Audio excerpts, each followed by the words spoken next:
It is up in the air, and the Dallas Cowboys could win it. The New York Giants could win it. And guess what? They face each other here to wrap up the regular season. With more on this matchup, here's our very own Jane Slater. Happy New Year, Jane. Welcome to 2021, everyone. I hope last night wasn't too wild for you and you're feeling okay this morning. I'll tell you who's feeling better that it's 2021 is head coach Mike McCarthy. In fact, he said he didn't plan on staying up until midnight. He just wanted to put this year behind him. And who can blame him? It has been a particularly cruel year for the Dallas Cowboys, especially at that quarterback position. Incidentally, it was that game against the Giants earlier this season at AT&T Stadium that they lost Dak Prescott. Now, listen, this offense is finally getting in a rhythm. Andy Dalton under center is helping this team ride a 3-game win streak. In fact, during that period, they're averaging 257 total yards of offense, and he's only thrown 1 pick. The area they're struggling in, though, is inside the red zone, an area the Giants are particularly good at defending.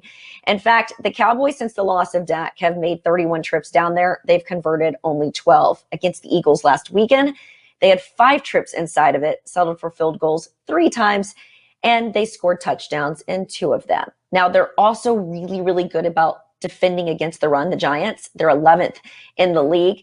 Ezekiel Elliott, though, coming off one of his best games this season, 105 total rushing yards. He is just 63 rushing yards shy of yet another 1,000-yard season. Thank you so much. Later, Slater, time for a little bit of a Mad Minute. I cannot believe it's week 17, guys. How did we make it to the end of the regular season? And how are there so many questions to be answered here in the regular season finale? Let's start in the NFC East here, or stay there, rather. The Giants hosting the Cowboys. You heard Slater. What intrigues you about this one? Burleson, go.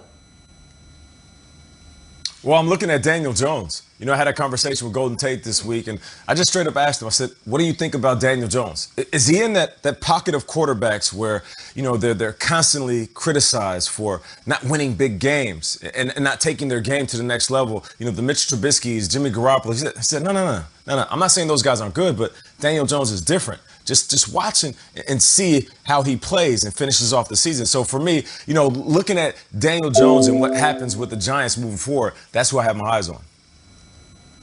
Daniel Jones has not thrown an interception in 5 straight games. That's a pretty cool streak, but it's going to end this weekend if he doesn't stay on his P's and Q's, because the Cowboys defense is actually playing better. Guys, we have a vested interest in this. One of these teams very likely could host a home playoff game. I think Dallas wins this game, though. Ooh. Dallas is hot, and they're hot out of nowhere, and it's one of these things where if you win another game and Washington loses, suddenly the Cowboys are one of the hottest teams entering the playoffs. I'm fascinated for this one. Do the Giants have anything left? Last 2 weeks, they indicated they didn't, yet Joe Judge, believe in that guy. I think they'll have something to play for. You nailed it, Triggs. The winner of this game only gets in if Washington loses to Philadelphia. So there's a lot going on here. Hard to believe it's been this long, but Eddie Dalton looking for his first playoff appearance, guys, since 2014, after taking the Bengals there in each of his first 4 seasons in the National Football League. Okay, Washington, Philly. Let's get to that one, okay? What are you keeping your eye on in this one, Schrager? Let's start with you. All right, Alex Smith is trending well, is what everyone's saying on the Meadowlark reports. I think it's the most important quarterback situation in the league, even more important than Tua or Aaron Rodgers with his left tackles. Like, they need to have Alex Smith out there. And that's something against Heineke. I just feel like Alex Smith gives such a calm and gives such a competence to that team.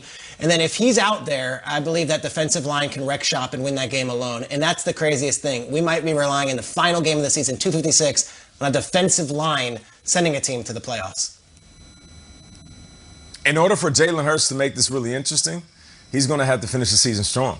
Like right now, he hasn't necessarily slammed the door on him being the quarterback moving forward. I know we're all excited, and I am too. But it's almost like you're going to that mass warehouse grocery store and you're getting those little samples. Now the samples taste delicious, but are we going to buy the big box? Don't let Washington in. If I'm Drew Brees, Russell Wilson, Aaron Rodgers, I'm watching the Washington D-line like Nicolas Cage in 8mm. The film is real. Keep Washington's D-line out. None of those NFC quarterbacks want to see them. Well said. Now, no matter who wins the NFC East, guys, Washington, Dallas, or New York, they're going to go down in history as just the 3rd team ever to make the playoffs with a losing record. What an accomplishment.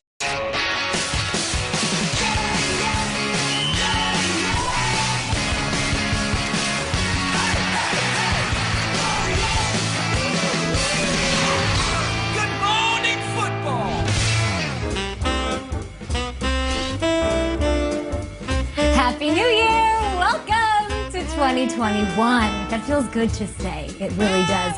This is our show. It's called Good Morning Football. It's brought to you by Intuit QuickBooks. I am back just in time to kick off what should be the best year of our lives, right here on GMFB. My name is Kay Adams, and Happy New Year to my work brothers, Kyle Brandt, Nate Burleson, and Peter Schrager. Hey, guys.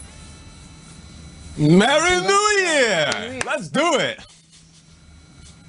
Oh, Nate's rare form. Love it. At GMFB with your tweets, your questions. We've got your playoff breakdown coming up, but let's go to Ian Rappaport at Rapsheet on Twitter.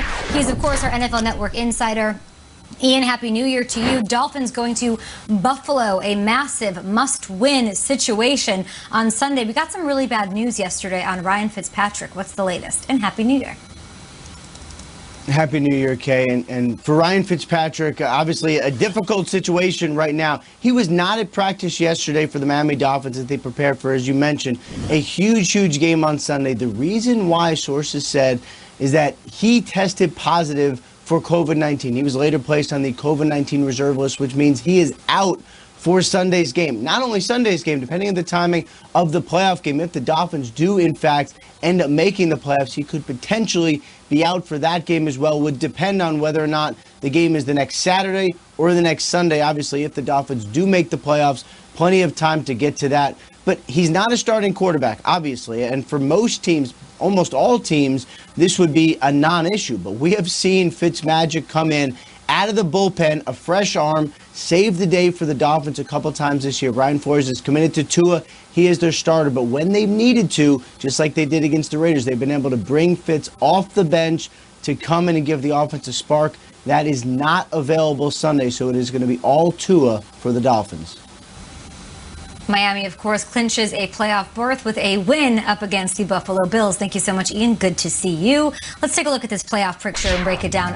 Yes, Miami can win if they beat the Bills. They also can get in to the playoffs if there's a loss by either the Ravens, the Browns, or the Colts. So a couple of ways into the dance party. So, Shregs, what does the Fitzpatrick news mean for the Dolphins and really just the AFC in general heading into a pivotal ins and outs Week 17?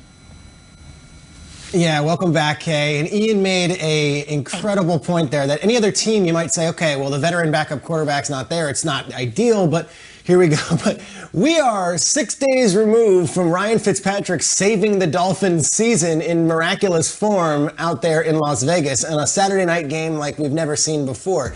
And the decision was, we're going to start Tua. All right. Going to start Tua, but I think everyone, whether it be a Dolphins fan or us on this show, everyone was like, they're going to start Tua, but this guy's available if you need him to clean up any messes that Tua leaves on aisle number 3. Here's what this is. It's Ryan Fitzpatrick not only not available to go in the game, it's Ryan Fitzpatrick not available on the sidelines. He can't be there.